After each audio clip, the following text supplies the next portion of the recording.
So I'm looking forward to getting into this. As soon as he joins, we can start. How's everybody doing though? How are we doing?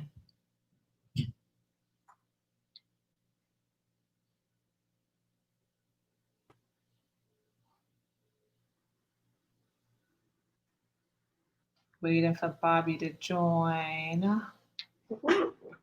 Read.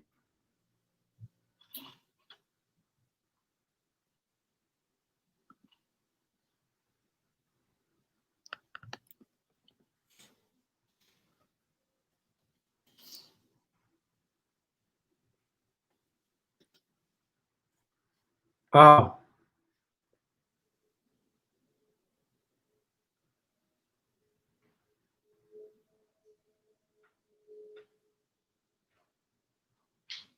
Just waiting. Cheers. There he goes. Let's see.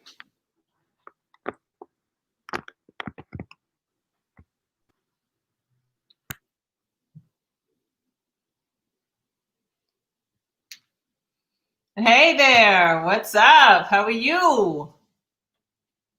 I'm fantastic. I'm so happy we're doing this. Happy Friday, TGI Friday. Exactly. I love. So wait, what do you have on right now?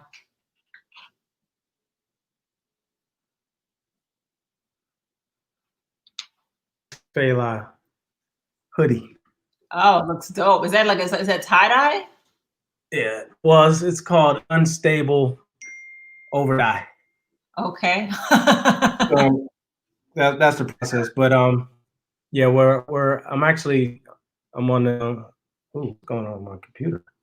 I'm actually texting with my production facility as we speak. Chat. Okay. As we chat. I can Multitask. that I'm going to be DMing you and saying need when that sweatshirt goes into when you're ready to start selling it. Oh no, it's so I had to push it back because I got a few other projects in front of it that I'm excited about. Like I have a Prince birthday T-shirt coming out. Oh, that sounds is purple? I decided not to do the purple. Okay. Because but it has purple in it. It has purple in it. And when's his birthday? June 7th. Perfect. Let's do it. So that's what's next up in the queue. I got 3 things in the queue. Okay. Why am I getting feedback now? No, I'm sorry. I pressed the wrong button. So you have 3 things in the queue, and we'll get to that. So let me just rewind. So I'm not sure, Bobby, if you've watched a lot of our episodes, but essentially, I just want to kind of know how you became great, right? And I know you hate, you're like the humble giant, right? Like you've done so many things, and you're so amazing. I guess we're hearing feedback. Wait, Bobby, do you have any speakers? Oh, I didn't. I'm sorry. I'm sorry. Oh, okay. Is that better? Okay. Yeah. So, I mean, you've done so many amazing things and you're so humble. There is an echo. I don't know why that's an echo. Did I not mute? Let me see if I need to mute.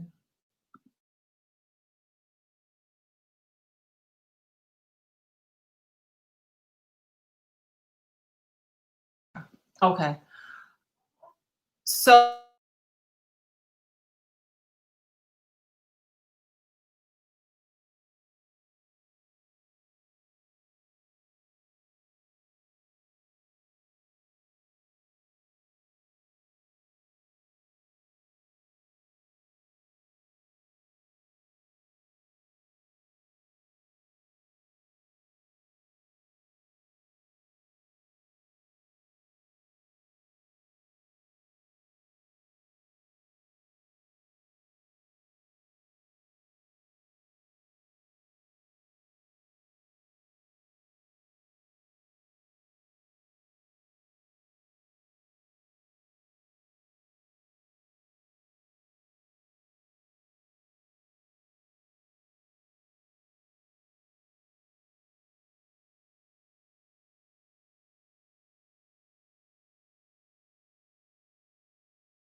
Right, right.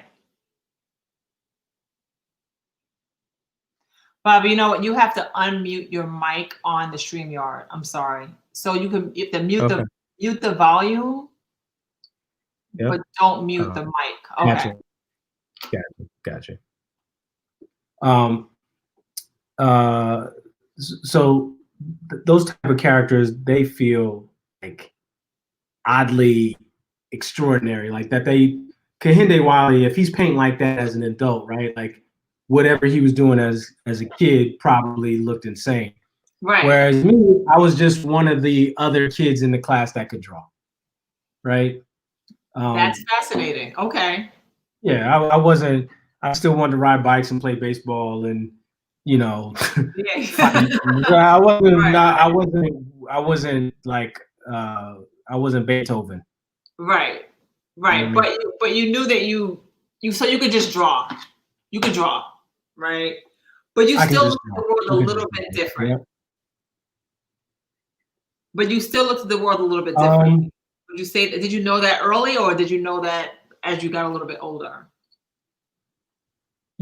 So in doses, right? So like the first T-shirt that I did when I was in high school, I was in a program called Upward Bound, and Upward Bound has a bunch of chapters for students around the country. But in California, let's say they had, I don't know, 50 chapters that were affiliated with different colleges.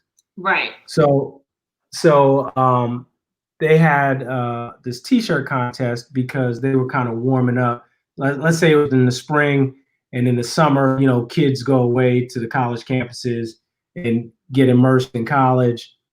And every year, Upper Bound has a summer games. So all the campuses come to one specific campus, and they have like an Olympics.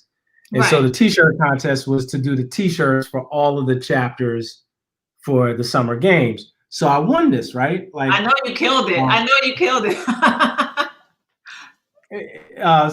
maybe. Oh I did God, the, the humility kills me. that was my first T-shirt, right? In Right. 85, 86.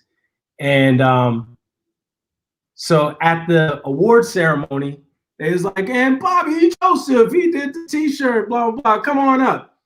I was the only one in Right. the whole building who wasn't wearing a T-shirt.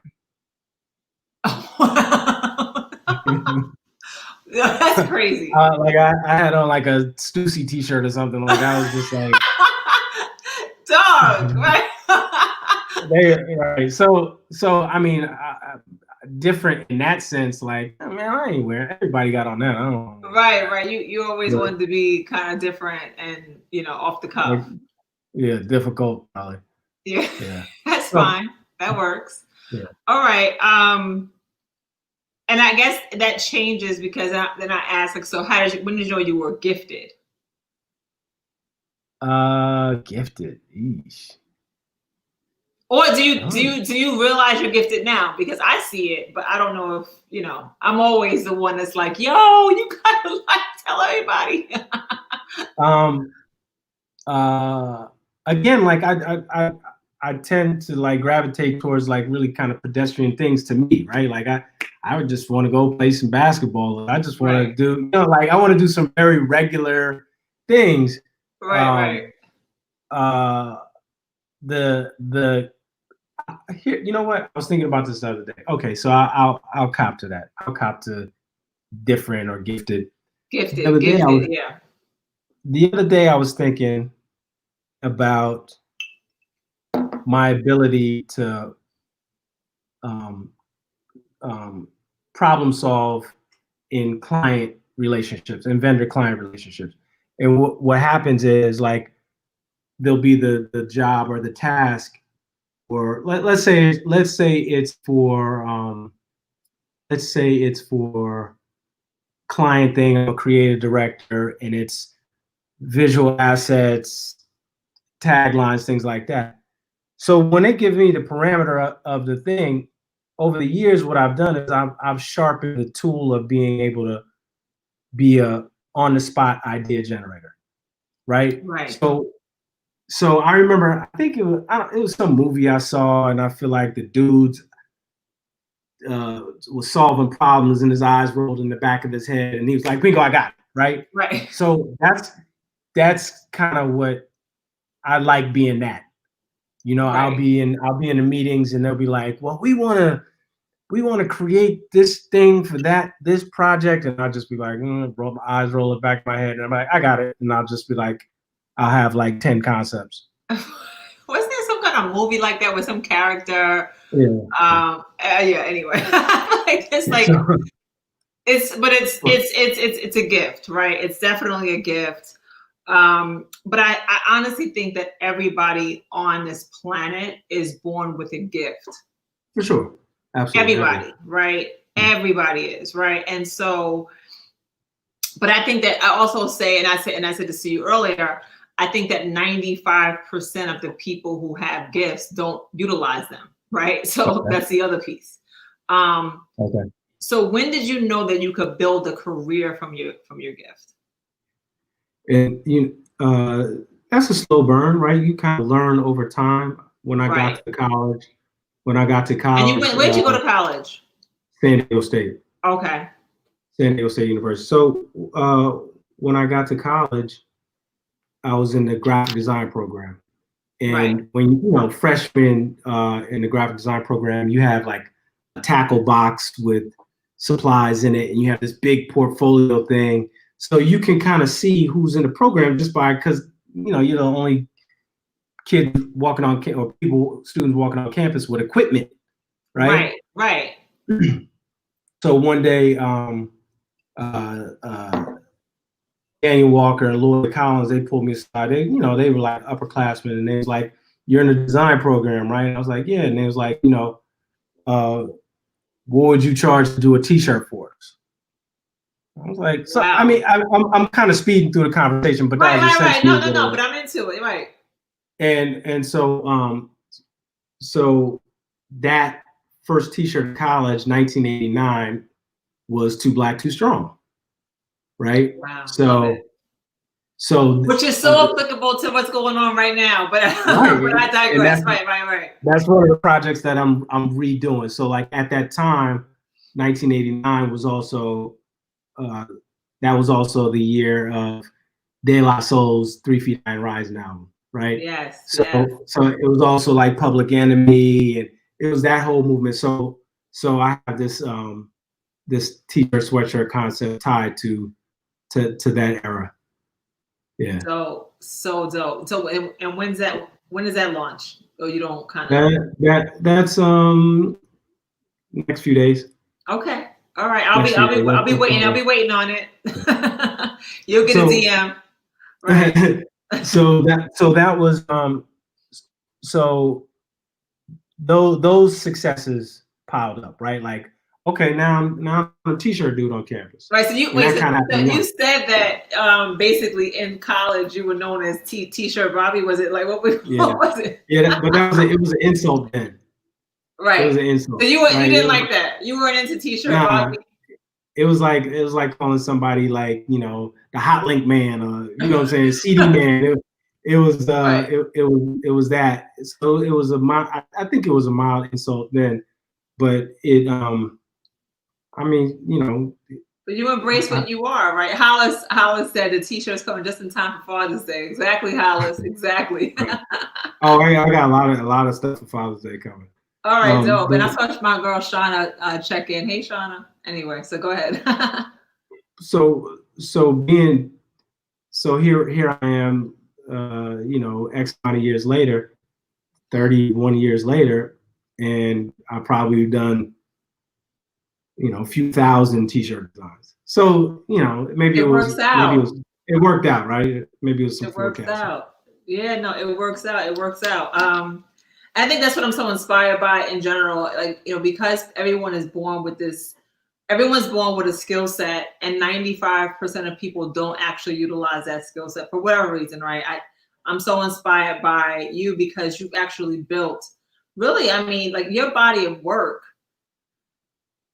is insane, right? You've done so much. And you've built a true career and a body of work based on what was like divinely given to you, right? And I mean, you've done so much, but if you had to think about like your proudest moment, what would that be? Proudest moment, professionally? Well, Is yeah, that what I mean? outside of Bo, right? Outside of the start of the show. Yeah. Professionally, I'm gonna say Fat Albert, right? Fat Albert. Okay, And I think we can actually on StreamYard we can actually put that up, Fela, if you get a chance. The Fat Albert. Okay. the reason I'm gonna say Fat Albert is because that's when I kind of discovered my gift of being a universe builder, A right? universe builder. You know, and you know, I've had a few conversations, and when you say that, you know, I think it's just so poignant. It's so poignant, right? Because then it's like you literally go in, you tell stories, and you make people join this like realm. So Right. yeah, please. So all right. So some people who are watching may not be aware of what you did with Fat Albert. So you just want to like give us a quick run as to what that was in terms of like what this, you know, what brand and etc. So I got summer '98. I was leaving Mecca. Me and Emmett were designers at Mecca, and I was leaving Mecca. I knew the run had ended. But that summer, I did a whole bunch of big projects. Like I created the first season of Sean John. I mean, the first season of Sean John, you know, remember the first season of Sean John? Hello, like Yeah. the first season of Sean John. You just mentioned Mecca. You just want to give a shout out. I mean, like to some of the things that you've done, like besides those, like so Sean John, Mecca. So I did the first season of Sean John, and that summer I did the first season of Sean John. I did the FUBU NBA license, and Wow. I did and one wanted the NCAA license, so I did that, and I did Twism that summer with Jeff Tweedy and Shaq. But yeah. I did. I'm not gonna remember We did everything, so but many. Okay, but for Fat Albert, the Fat Albert series, that was for FUBU. right. So I was leaving Mecca, and a few companies were like courting me, like to be their, you know, Head design, designer, VP right? head design. Right. And so I get to FUBU, and this is when they were at like, 350 million. So I didn't really want to go, but I was like, I'm gonna throw out a number, and if they say, yeah, I got it, I'm gonna go. So Right. I just pulled a number. I pulled a number out of the sky. They didn't even blink. It was like, all right. And which made you say immediately I should have gone higher, right? right. So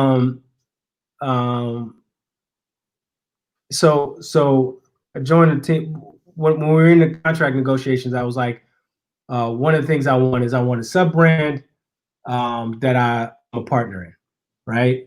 And because I had already started conceptualizing that it was going to be like this licensed product.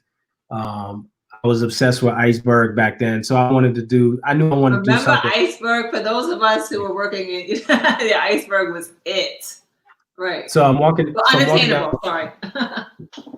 Yeah, so I'm walking down the street in Soho one day, and I see one of those like kind of low end stores. They had some Fat Albert product, but it was like real merchy, right? Like printed all over printed boxer shorts. Yeah. Kind of cheesy underwear looking T-shirts. It was like, I think probably the most expensive item was like 24, maybe a $19 T-shirt. Right. So I did it struck me. I was like, oh shit, that's it, right? So how do I take this concept of Fat Albert and elevate it, right? So I go back, I find out who the licensor is. It's Hallmark Cards, and I bring that lady in, and come to find out the license for Fat Albert was expiring. So the license for Fat Albert was expiring, and they had never Serendipity, right? right, and Serendipity. they had never really paid that much in royalties. Like in the life of the deal, they had only paid maybe like $30,000 or $35,000 in royalties, Wow. Wow. right? Wow. So now I'm going through the FUBU lens of $350 million, and I'm like, we were shipping. So men's was doing like 150 million, right? Right. And so that's like 12 million a month, right? So Yo, who this negotiated woman, your contract, yo? I think Toby Shorter. Was it Toby? I love I Toby. think All it was right, all Toby. good. I think it was Toby back then. So they were doing 12 million a month, right? And just like the average executives, AMX was 30,000 a month. Right.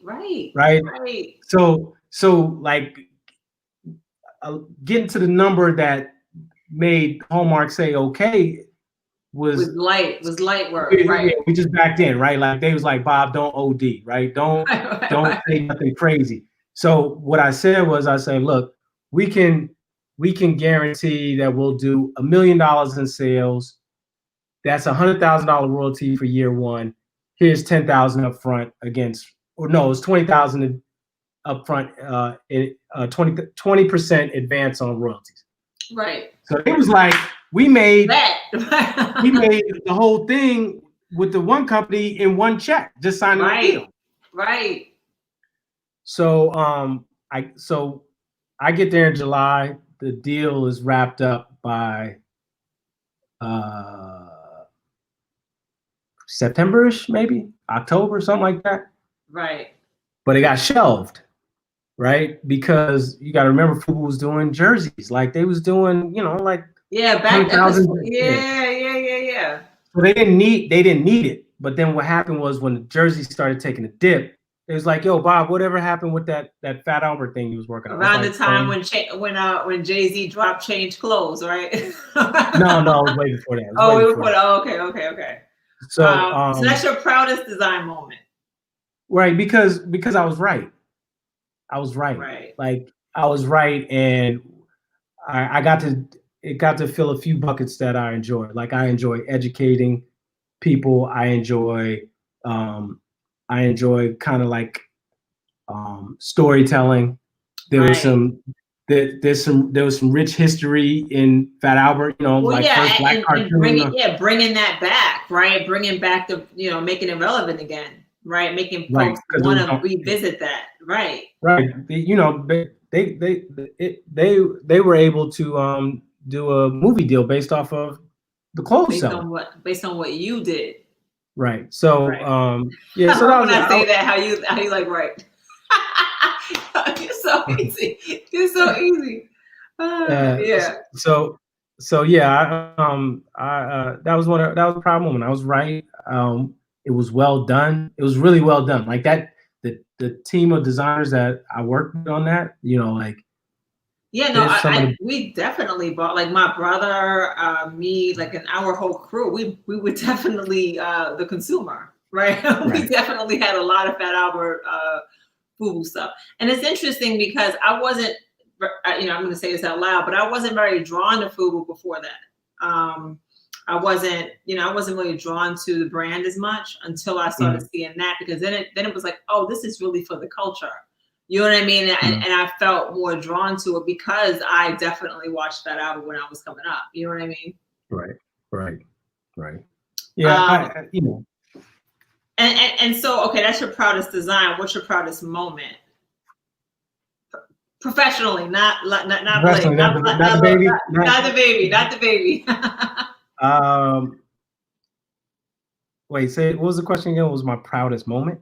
Yeah, proudest moment. I think we could probably take the Fat Albert down, Fela. Your proudest moment. I'll tell you a proud moment. It took me a long time it took me 7 years to finally use Bobby Joseph as the brand name for my company. So, like what is the meme you see all over Instagram? It's like doubt kills more Dreams people and than dreams. Yeah, right, yeah. right, Like right, right. Yeah, all day. I so, mean, yeah. so you're just so it was just a lot of like I overcame doubting myself over like for years I was just like trying to come up with cute names for stuff. Like I bought I bought the AACA trademark out of bankrupt. Was it bankruptcy? It was out of bankruptcy. I bought the AACA trademark like when I was 27, right? And I, Right. because I was running away from doing Bobby Joseph, so I was looking for something else to name what you to were name doing. it. Right. Right, And right, right. what happens is that shit is crazy distracting. Right? Right. It'd be like, you know what I mean? Like trying to come up with creating universes for some other thing, right? And Right. then, so when I finally landed on, I'm gonna do Bobby Joseph, it was really freeing, and it was a proud moment. Like another proud moment as it relates to that is like getting a domain name, right? Like, Of course. because Of course. for a Right. long time it was a hairdresser out of Atlanta. Yeah, And Drina, she's has the clapping hands. Like, yeah, I mean, that's something to celebrate because I think what it also represents in terms of not to disrupt the thought on a domain name, but what it also represents is you betting on yourself and betting on your name. So like the significance is so much greater, right, than just standing behind your name. It's like I'm putting myself on my back, right, which is dope. It was challenging, especially because it's hard to design for yourself. Like, all the designer creative people on here, you all know whether you're a musician or apparel designer, like you're your own worst critic, right? Yo, So, the people in our heads though, like I'm not even a creative. By the way, I'm not really a creative, but like the people in our head are like the worst. You know what I mean? Right. And they loud too, right? They're and they loud and they loud. sound right. They sound right. They like that shit ain't gonna sell. Yo, ain't gonna sell. What you doing, yo? Right. And then you got that other little mousy voice, very faint, that you gotta close your eyes and squint and squeeze your ears to hear. Yes. And you hear that mousy voice, and they're really that voice is articulate. And that voice is like, but that voice sounds clear, right? It's clear. That voice is articulate, clear, and it sounds like it's telling the truth, right? Like that voice sound like it would never lie to you, right? Right. And so yeah, so like you have this other section of just like people in your head that's yelling at you. That's whack. Don't nobody want that. Sorry. Sorry about that. I lost you for a second. That's all good. That's all good. You got somebody says, how do you drown out that voice? Silence. You have to, like, you hear it all the time. Like one of the people I'm working with right now, Max from Hood Hat, he says this every day when we talk. He's like, I gotta meditate on it. I love the way that sounds. Right. Because what he's saying is I need to sleep on it. I need some silence to hear that voice. Exactly. I need all y'all to shut up over there. I need to listen to that one thing. Right. And because that voice guy just steps in everything. Should I buy that house? Should my kid go to that school? Should I? Yes. You know what I'm saying? Yes. Should I wear these bright ass shoes to church? You know what I mean? Like. Right. And look in the mirror, and that voice in your head is like, if you don't take that, you know what I'm saying? If you don't take them shoes off, like, but it's always negative. And like you said, it's not necessarily articulate, but it's loud. It's loud. Actually, it's probably not the negative section is probably not articulate at all. They're probably like goofy dummies, right? It's where you grew up. It's the past. It's like you know, they always like word. You know what I mean? Like, Right. what you doing, yo? Right. Yeah. You trying to be one of them, right? Right. No one's gonna believe you, yo. Like no one's gonna believe you still the same chick you were. No, trust me, right. I understand. I understand. But so Max says it every day that we talk, right? He's like, I gotta meditate on it. Right. And that tagline that he says to me was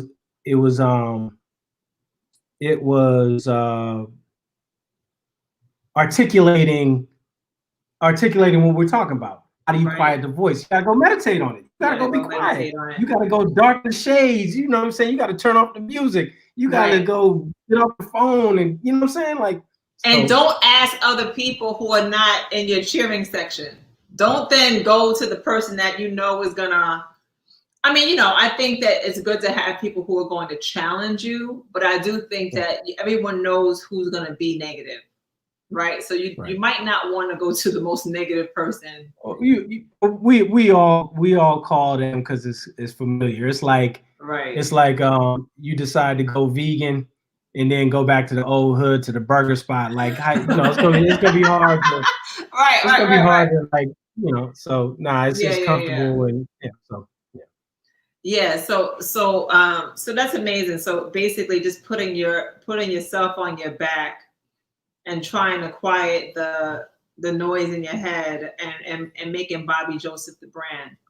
I mean, how much success has there been since then? Like, I mean, you know, you've done so many things, and so I always like you always emphasize you don't emphasize it, but I've always noticed how you use storytelling to launch brands, right? So it's not just that you're buying a shirt or you're buying an idea, right? You're buying into a story. And I think, I mean, even that's genius. And that takes us back into the thought about realms and universe that you create when you bring us a story around a design.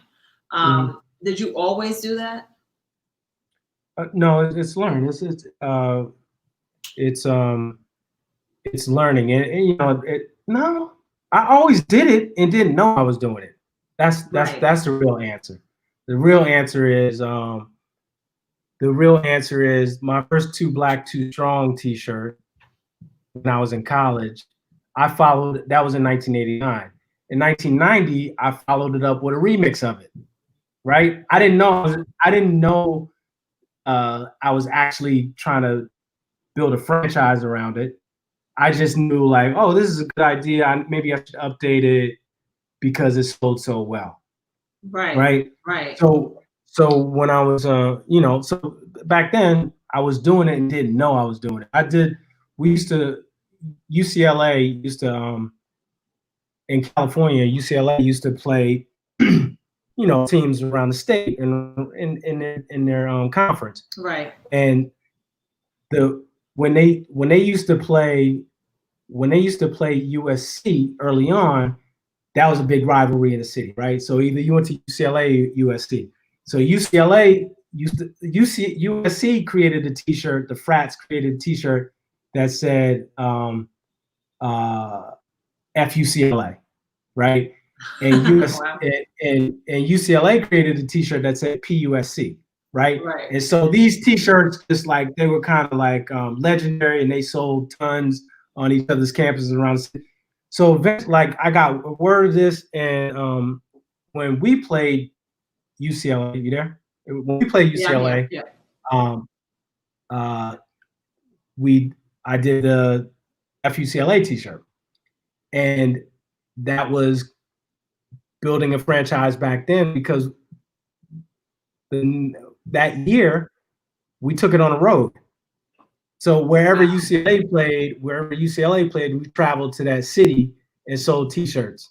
So they played Arizona State, or they played Cal Berkeley, or they played San Jose State, or they played wherever they went, we went and sold t-shirts. And a lot of those places, some of those places weren't even aware that this thing exists. So they just, like, they would just, anyway. So back then, But I mean, but you were doing t-shirts with big ideas. So even like with, I mean, you've designed for McDonald's, right? I mean, Right.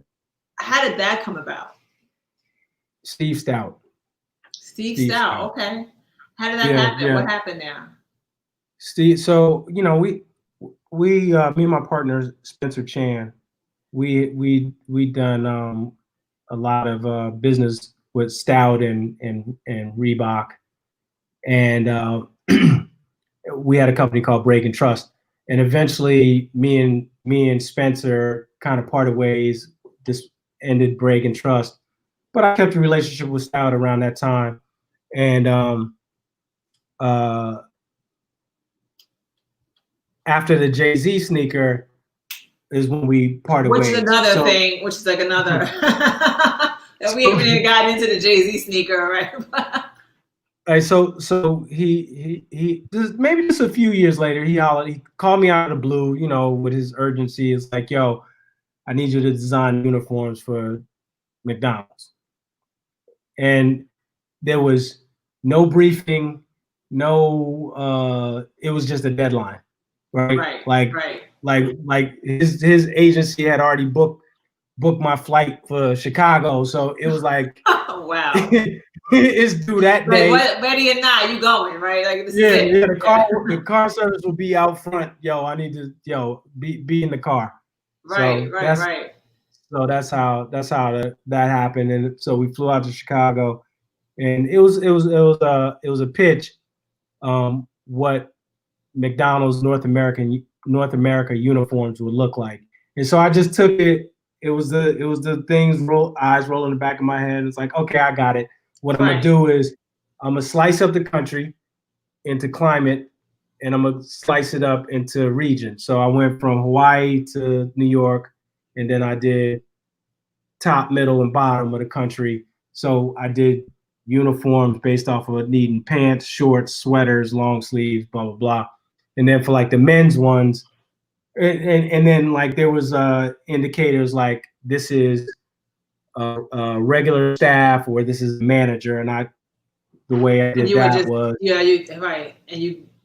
the way I differentiated regular staff from managers was I did like in the military, they usually have some shoulder detail if you're high ranking. Right. So I put like shoulder detail on. Yeah, I'm looking at the designs on StreamYard. So yeah, I see it. Yeah. Yeah. So yeah. That's amazing. And then I took their heritage. So like that, the necktie is like has grimace on it, right? Like, so back to the iceberg thing and their right. You know, I feel like you've been great at being at the right place at the right time. And I mean, granted, I do think that the timing, I mean, there was a lot of greatness happening in the 90s, right? A lot of great things happening in the 90s and early 2000s. But I feel like you've always been part of like iconic moments, right? And so I'm for sure Forrest Gump. Right. I'm absolutely I love that. Like I love okay, Bobby Joseph is Forrest Gump, right? Because Forrest Gump was part of everything, right? Like yeah, he was part of like Nike and Apple Computer, right? Like I'm definitely Forrest Gump. Right. Yeah.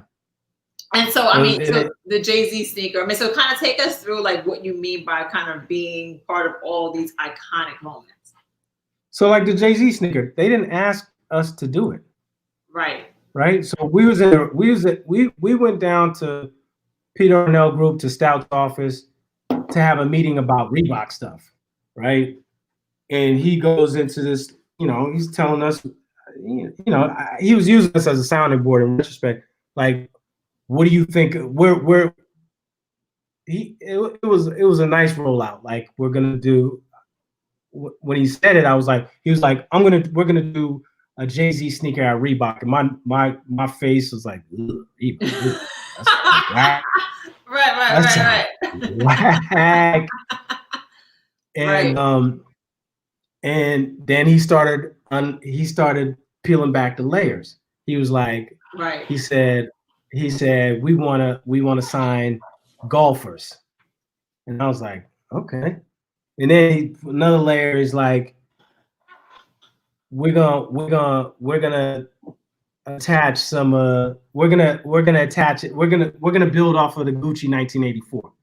And I was just like, not. So my partner didn't grow up in that, that dope boy era. So he didn't even get it. I'm just in the seat like, yo, what?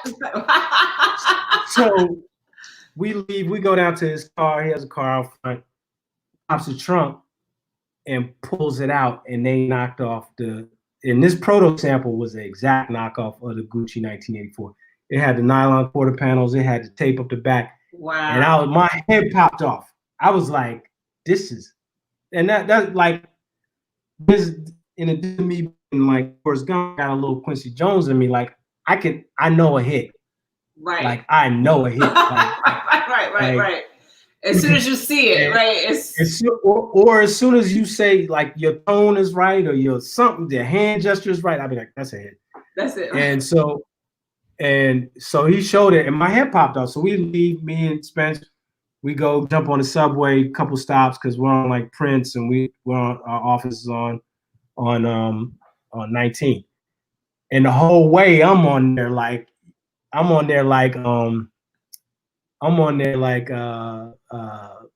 what's my man? Like J Love. You know how like everybody talk like J Love, yo, sing, man. So I'm on there like, yo, right. I'm like, and Spence is looking at me like, oh, okay, whatever you say. So I'm running back. I run back in the office. I open up the brown bag and I just start sketching furiously. You see this? And he's like, no. And I'm like, see this? So eventually he starts warming up like, oh, okay. So what it is the first shoe was already done, right? The 1984 Gucci was already done. So in my mind, I'm like, they need to build on the franchise. What's number two? Right. So they was talking about golf. I'm like, let's do tennis. So the second shoe was like this idea of tennis. Of the tennis. And then so we slept in the office for like 2 days on the desks. And we just banged it out. Like the presentation it's still ill. Like it's like because it was like the shoe, and the marketing presentation all in one. So I called Stout like 2-3 days later and was like, yo, I need a meeting. And he's like, about what? I'm like, bro, just tell him to put me on the calendar.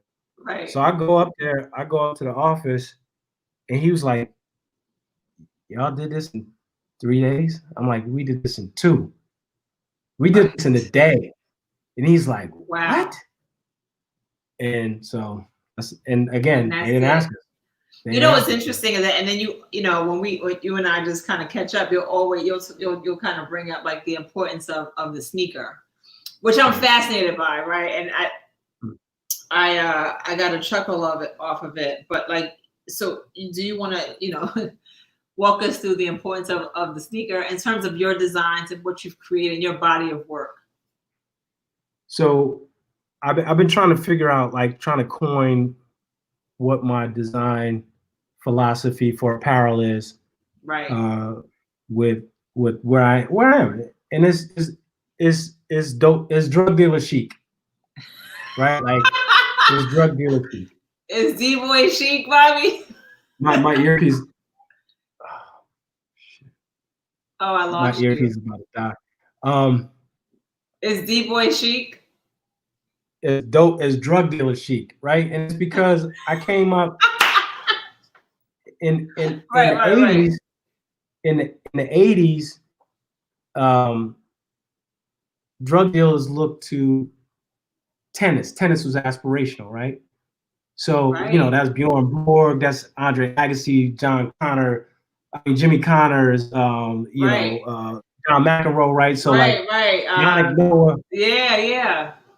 So all the drug dealers was looking at them sweatsuits and the polo shirts and the shorts, and they had the logos with the Italian companies and the French companies, and so that's what they wanted to look like, right? Like, because that stuff was aspirational. Aspirational was hard to get. You had to go downtown. You had to go over the bridge. You had to, it was hard to get, right? Right. And the importance of the sneaker comes from when you wear that look, those $400 sweatsuits back in '86, right? Which is that would be the equivalent of like a $4,000 sweatsuit now, Right. right? Right. That our boy Like, Kenya Barris is wearing on right. right. They're drawn from the same inspiration. Right. So when you wear head Prince, Sergio Tacchini, I see you. Yeah. You can't wear no Stacey Adams. Right. You can't wear like Gucci loafers. Right. You got to wear sneakers. Right. Right. So that's why I'm saying like my design aesthetic is from like drug dealer chic, that drug dealer era from the '80s, right? Where the sneaker was extremely important because, you know, that's when athleisure started kind of like taking hold. And so here we are 30, 40 years later, and it hasn't changed. No, it hasn't. It's never going to change. It's never going to change. Never say never, but in terms of like, you know, so the style may change, whereas back when I was in, you know, I used to wear everything baggy, right? So everything on me so it went from baggy to juicy outfits. Everybody had multiple juicy outfits, right? Whether you had the body for it or not, right? And that's that too, right? It's all the basics of it. And so the styles may change, but in terms of like, it's going to remain. I just can't see a time where you're not going to just try to have a easy throw on when you're trying to get fresh. Like, it's just easy. It's like, I'm putting on that outfit, right? Like, I got my outfit. So I mean, what are you saying? I was just saying that's why that's why I say like the sneakers are important. Right? Because it's kind of the center of that universe. Right. And I guess, you know, so what have you been influenced by? Because I mean, I know you have these gifts, but what has influenced you in terms of being able to storytell and just, you know, this idea of telling a story and kind of bringing people into a realm or a universe? What made it, what crystallized it in terms of, oh, that's what I'm doing, is when I saw, that's how Marvel describes it. Marvel Comics, they describe it as a Marvel universe. And I was like, oh, okay. There's a relationship between Black Panther and Iron Man. Okay, there's a junior asset here. They drive. This car appears over here and appears over here, so it's all kind of interconnected. It's all connected, right? It's all connected. So when I saw them, when I read that term, and I don't know, it felt like a long time ago. It kind of cemented, oh, that's what I'm doing. Right. Yeah. So what's next, Bobby? I mean, you know, you've done a million things. Like, what do we have to look forward to? I know we have Prince coming up. We have Two Black, Two Proud. What is it? Is that what Too Strong? Too Strong. So Two Black, Too Strong. And I, you know, I personally love what you're doing in terms of like your inspiration around African Prince. I've been watching, you know, your storytelling on your social media. Yeah. And do you want to walk us through some of that? Yeah, that's good. This is a good call. Yeah, so on StreamYard, for those of us on IG Live, we can't see what we have on the other screen in terms of the actual designs that are being pulled up. But like, walk us through like how you came to this space. So I went to Morocco in, I think it must have been like 07. Yeah, I need my shorts too, Legacy Builder. Yeah. I need my shorts too. Yeah. So I went to Morocco in like 07, and you know, I went like prepared to be inspired by Africa, right? And even though it's not traditional Black Africa, it's still like there's still this incredible graphic inspiration that you can just draw from the continent, right? So you know, I've always been very Pan-African, you know, in terms of like my thinking and so when I went 07, 08, no, I'd be earlier, maybe 06, 07, it sharpened the focus. And I would kind kind of like do little things here and there and not feel confident about it, right? And then I did these bucket hats out of West African Ankara fabric. Ankara means family, right? So like so I did these West African Ankara hats. I think I used maybe like 10 different patterns, and I and they just flew. They just out of here. Like I own one, right? Like it's just gone. Right. And so I was like, okay, there's something here. And the stuff is so beautiful, so graphic, and so colorful that just over time I've just been sharpening the blade, just polishing a piece of coal. It's something there. But you've been sitting on this for 12 decade. years. That's crazy. Yeah. So, but no, I would do a little this here and a little that there, but more recently, I like the juxtaposition of African graphic assets and Western silhouettes. So like the hoodie, the track pant, the soccer short, the bucket hat, the long visor, fisherman, all those things. I love those silhouettes. Like that's where I'm from. What's important to me. Right. But now I just kind of make those two. You kind of married, you kind of married them, or put them in the same. So always, so we had Spencer right there just joined. Hey, Spencer. Spencer joined. Zach joined. Hey, Zach.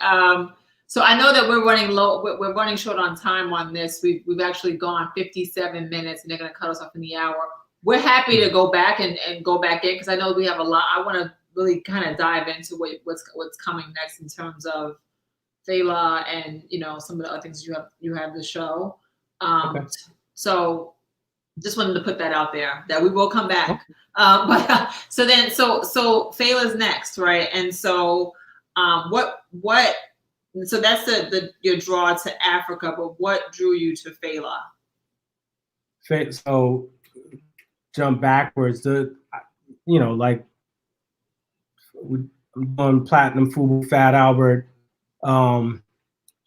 in 2000, I think that's when it launched. I know it launched. It launched in 2000 in April, and we're doing a photo shoot, big photo shoot. Like I rented a Lamborghini and dogs and dog trainers, and like everybody was getting it. Like that was a Hype Williams era. That was a Hype Williams era. We did everything big.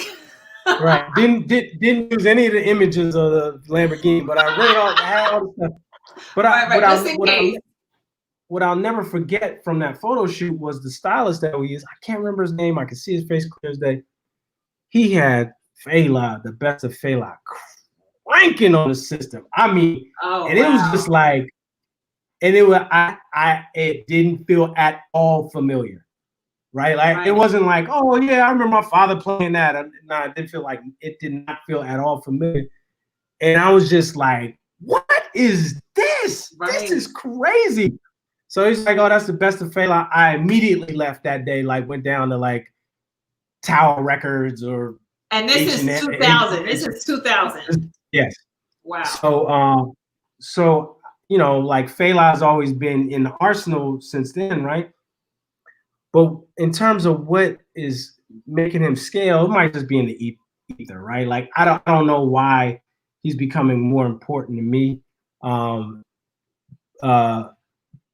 But the more I read, and my girlfriend at the time, and when the musical came out, she took me to see that. You know what I'm saying? Like, right. I think I definitely saw it on Broadway. Right. Yeah, I was struck by that. Like, so it's been a slow build for Fela, Right. And then I did the sweatshirt in October for his birthday, and it just cooked. Took fire. I was just right. I was right. I was like, now we're looking at the power hit with one of your designs here. The power show. This is the capsule that's on the way. Right. So the 2.0 for Fela. The 2.0 is I named this group Power Show. That's one of his records. and I just it was the inspiration was drawn from the picture of him playing ping pong in his underwear. So right. I just built a universe out of him playing ping pong in his underwear. I love it. I love it. I can't wait. I can't wait to I just feel it's something special when you're wearing something that speaks to That's you. his son right there. That's Femi. That's not Fela. That's Femi.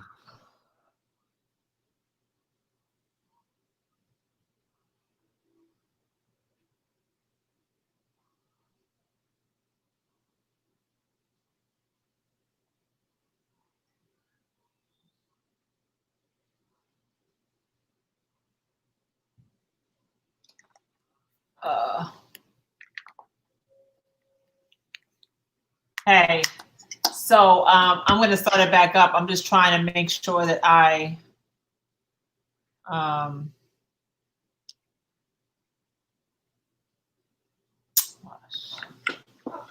second. What did I press? Hey, Bobby, I'm going to start it back up. What's that? I'm gonna start it back up. I just was trying to save this to IG. Mm-hmm. So let me see.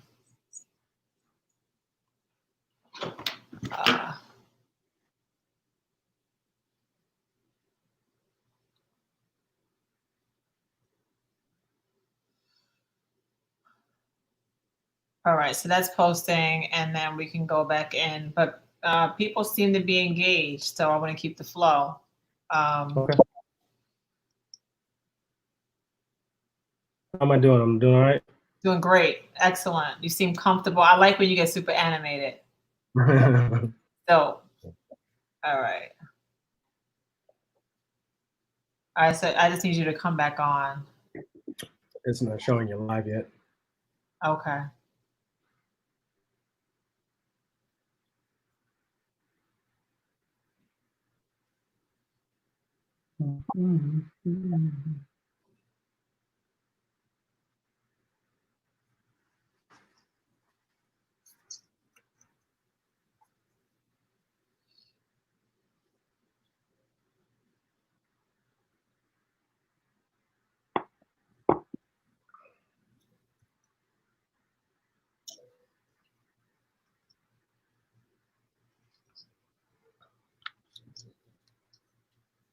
Trying to charge his earplug a little bit.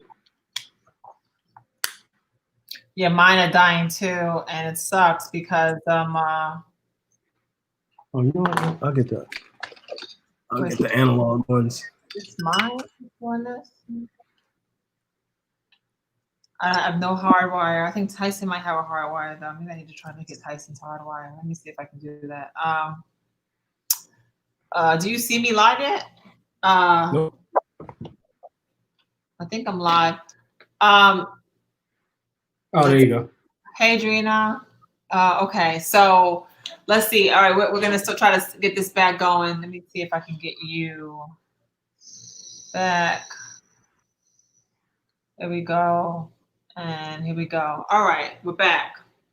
Akina, hey Akina. So we're back. My earphones may die on me, but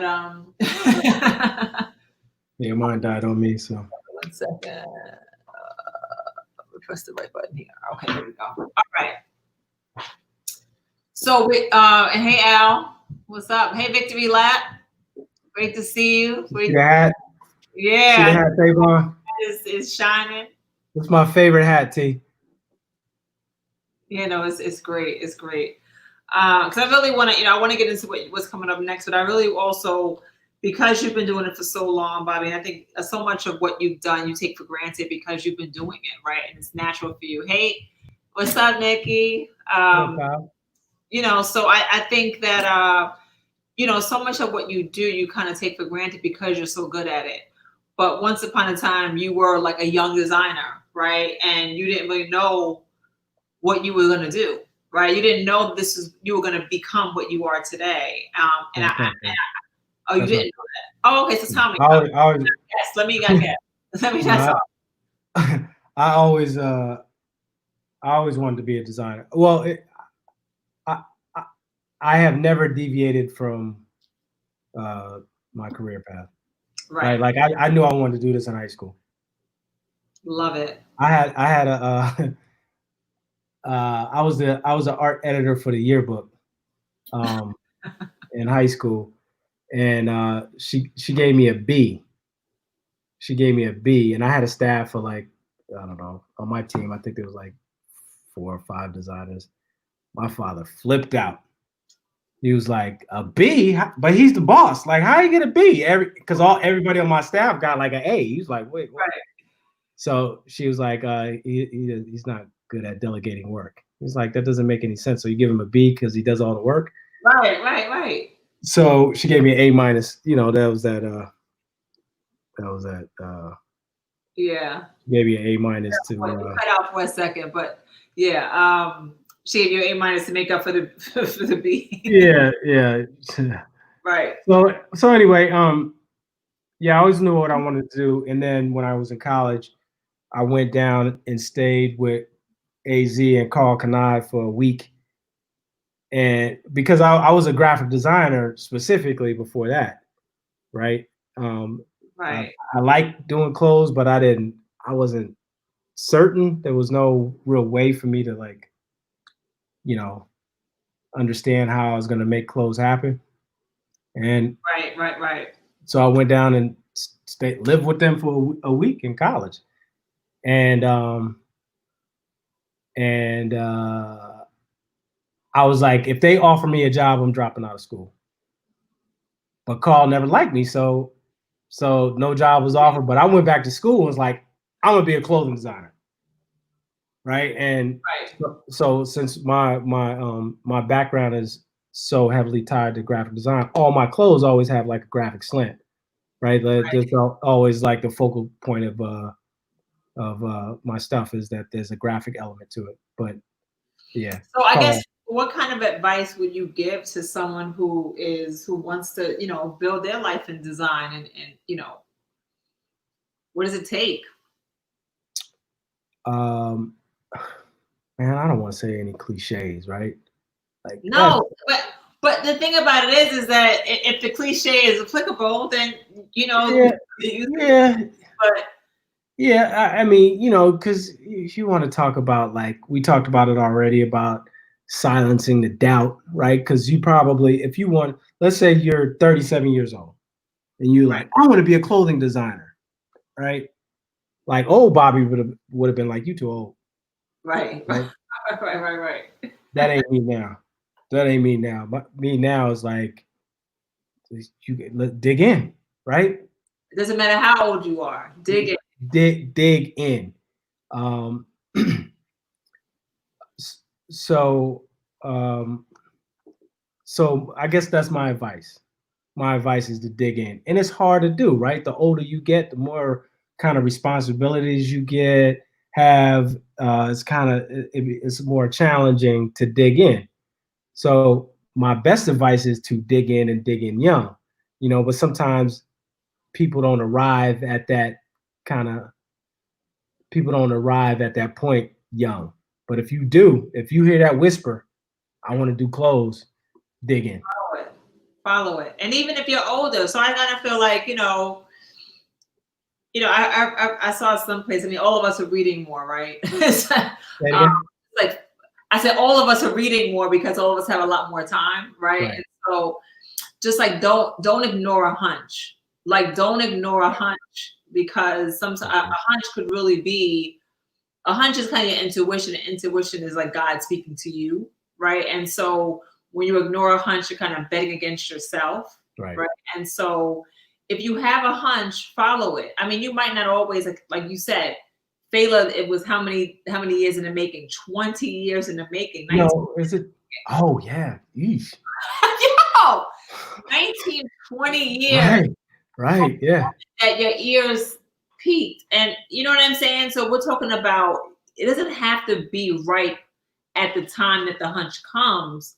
But if you're interested in it, it just kind of it stays with you, right? But don't ignore it because there's something there. And it might not be instant, Well, you might want to just jot it down and kind of continue to look at it and I would.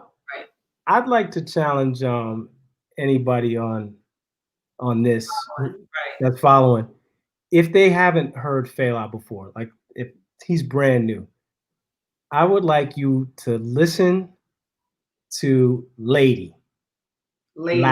loudly and tell me, like, I want to know, is it possible to hear Lady or uh, Water Get No Enemy? Hear one of those two records and it not punch you in the face. Like, is it possible to hear those and not like them? Is that like, I wonder, is that possible? I can't wait to listen. I wish You've never heard those? No, I haven't. What? Oh. I haven't.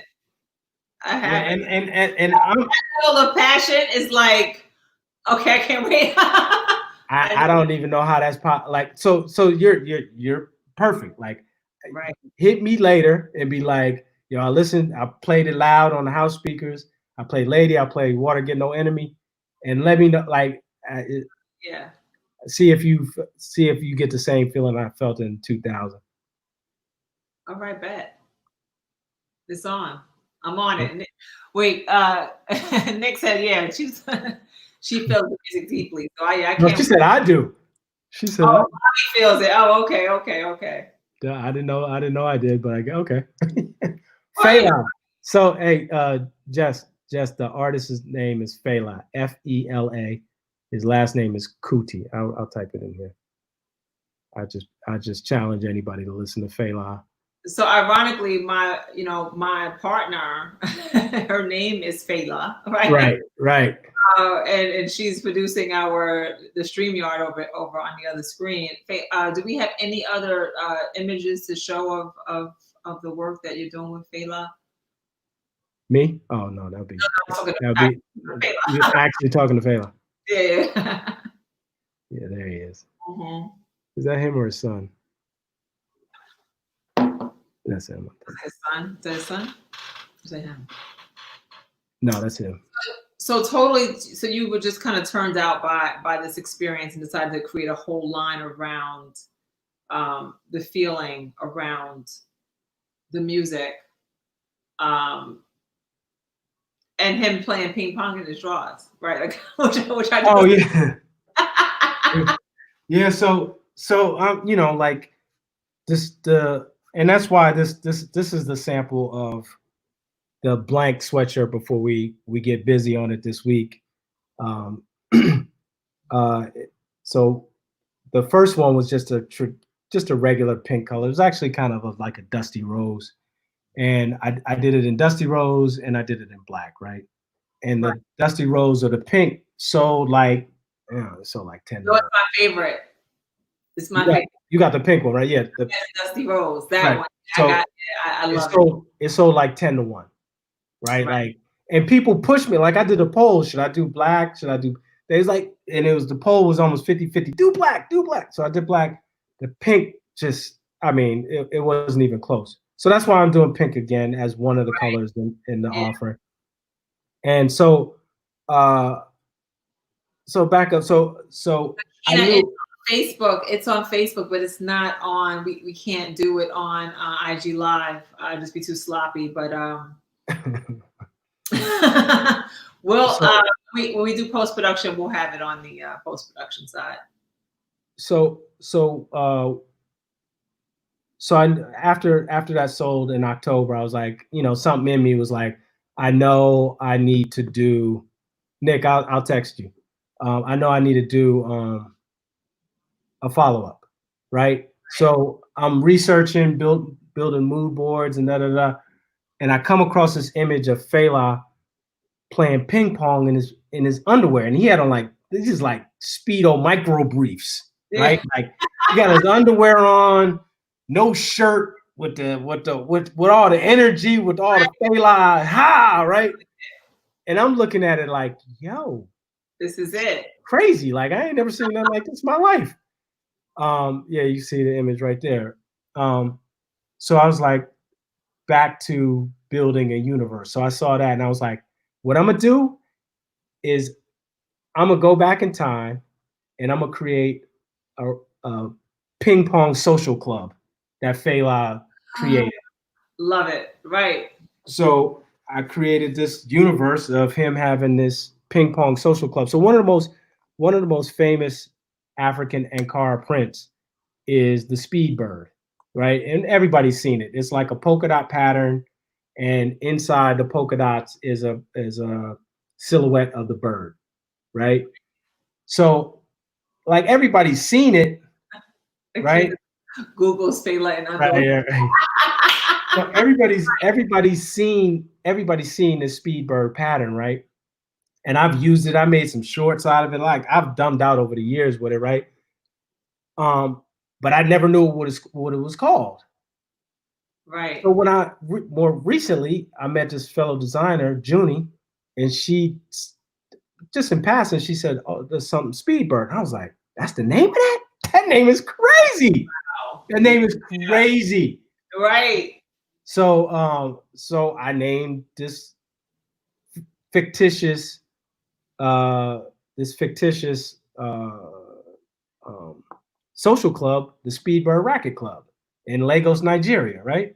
So so now it's easy to build out of that. So what I built out of that was I did a hoodie, I did a t-shirt, I did a sock, I did a ping pong paddle.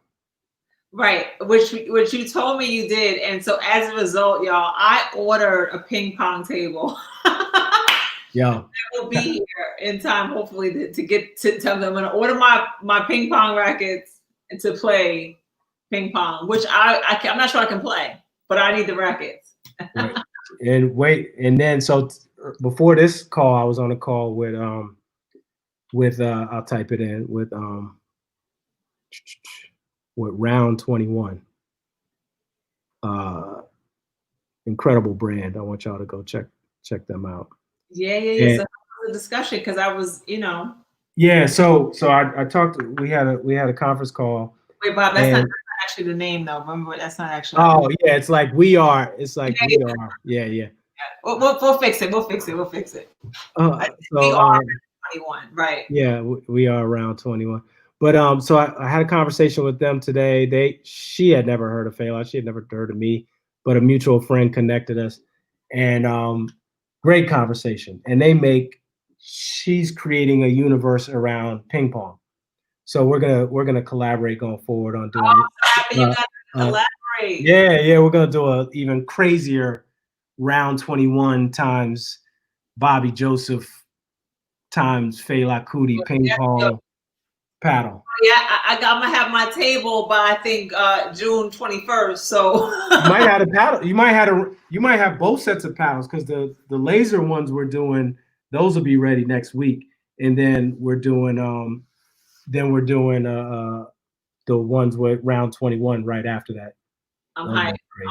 Now, mind you, I can't play ping pong, and neither can my kids. So there'll be more ping pongs flying off our rooftop than actually being played.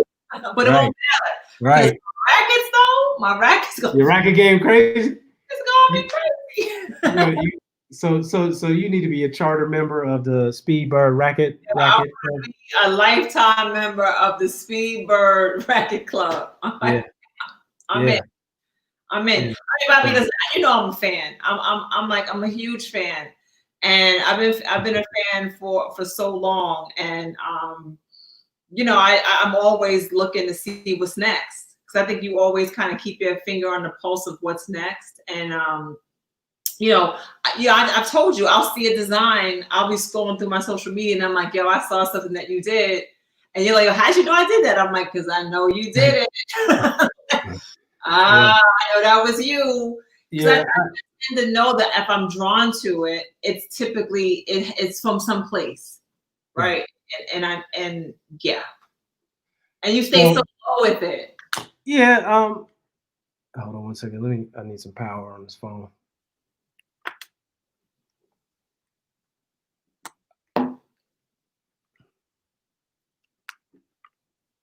Yeah, I have a hard time tooting my own horn, right? It sounds kind of crazy coming out of my mouth to me. And people like you always Crazy. Right. All y'all be mad, like, yo, talk your ish. Right. But so yeah, I got the Fela 2.0 collection. It's called Power Show. That's coming out. Power Show. I pushed that back to June 15th. Okay. Around June 15th ish, right? Because I got two things in front of it. One of the things I have in front of it is the redux of Too Black, Too Strong, and it's kind of like it's kind of me patting myself on the back. So wait, so Nick said that, so I was telling Bobby that like his pieces, right? When he made that been in this game for years, like I'm telling you, like you connect us to an era, you connect us to a feeling, right? So, but when I put that t-shirt on my now 5-year-old, but she was like, this was like 4 years ago, right? So yeah, I did one specifically for 1-year-olds. I did one that said I've been in this game for a year. Right. So I remember putting that on her and taking it, like it was the first time kind of going out. We went to a diner. She loved boiled eggs, and she took the egg yolk and she smashed it on her face. And I have a picture of it. And the shirt was just it was just so perfect. And I won't throw Bobby Joseph stuff away. Like I'm gonna have that. It has like all kinds of punch drips on it, like it's nasty. But I will never. Every single drip and drop has a story. Right? Like I'm never. This is the. Oh wow! Look at that. This is the like the building on the franchise of that. And so wait, is this new or is this something that? Was old? Every year for my anniversary in New York, I do something. That's what they've been in this game for years. I see Aster joined it. We did I did a tattoo for him, similar. Oh wow! I told it. If he didn't join, I would have never remembered. But that made me think of it. But so I did the T-shirt for my anniversary. Every year I do my anniversary in New York. I do something. I used to do parties and stuff. Now I just do T-shirts. So New Yorking sense. Yeah, exactly. Yeah. On, like it punches you in the face too, which I love.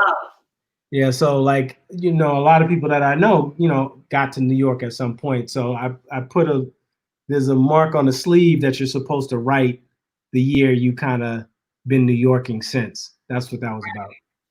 Yeah, God is good tattoo. Yeah. I love it. I love it.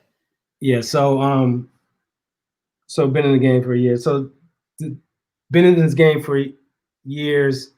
That's from a Biggie line, right? It's all tied to music. A lot of it's tied, references music. And the Eric president, like when you came out with that during an election year, like last election year, and like that, I have like classic pictures of my kids wearing that T-shirt. That was crazy. Right. But you just come out with these pieces that are I'm never throwing them away. Like, and Akina agreed, like never throwing it away. Like I'm gonna keep it for forever. Like I told you, I'm trying to figure out a way to frame it without being corny, but like a Bobby Joseph wall, right? No. I'll give you. I'll send you a postcard or something. Maybe you could just put that in the bathroom. Right. Well, something dope, but just to kind of like the time and right, take us back through an era of how we felt. But I mean, yes, we could talk probably forever. We haven't touched upon so many things that you've done and you're doing, and we could probably have a series, Bobby. What up, Andy? I would love for you to have your own series, right? But I can kind of like, I won't put you on the spot right now, but I guess any parting words for those of us that are, that need some inspiration, Bobby Joseph. Well, first, let me thank you for agreeing to, chop it up. Yeah. What up, L'Oreal? And Drina, your son didn't wear the. You said saving it for your grandchildren. You ain't say you didn't. Your son didn't wear it anyway. A minute, but I don't know. It could be wrong. I don't know. Yeah. But I want to say thank you. I appreciate this. Because I really what I learned from the last go round with the Fela T-shirt and sweatshirt was one of the reasons for its success was I got out of my comfort zone and did some storytelling. This is what the music sounds like. Here's some images of him. Here's what I know about him. Go check out this, this movie. Like I talked about it more, right? And so that was a learning from that project. It was building up to that. I'd done it before, but before, back in the day, we had budgets and things like that. So this time is a lot more intimate, right? It's, my 100 closest friends and customers or whatever who buy sight unseen. Like, yo, um, I say I'm coming out. I got like 25 people that I text like something's on the way, and they just start cash apping and Venmo. Right. Like when I hit you up, I'm like, I need, and you're like, size, color. Right. Yeah, no. Dave Lighty says like, yeah, build the brand. Like, you've been building a brand for so long. Right. So I want to say thank you because this is kind of like I started the storytelling using some of my creative colleagues to help do playlists, and like Mike Hobbs is doing the craziest watercolor that we're going to make a poster. So let me tell you about this watercolor that Mike Hobbs is doing. Oh, tell me about it. Mike Hobbs. So we was brainstorming about Fela playing. He was playing ping pong in his Speedos, right? Right. And so we get to talk and chop it up, and Mike is like the craziest like artist I've ever worked with. One of them. He's really, really outstanding. And I said, Mike, I've had like I see Sekou on here. I was like, like Sekou did a playlist. He did an incredible playlist that hasn't dropped yet for this Fela Power Show, right? Right. It's actually more than a playlist. It's a mixtape. So I asked Mike Hobbs, I want you to contribute to this, and we get to brainstorming. And I said, yo, I want you to do your paint and illustration style of like Fela in some dynamic pose playing. He's like, yo, let's put him in the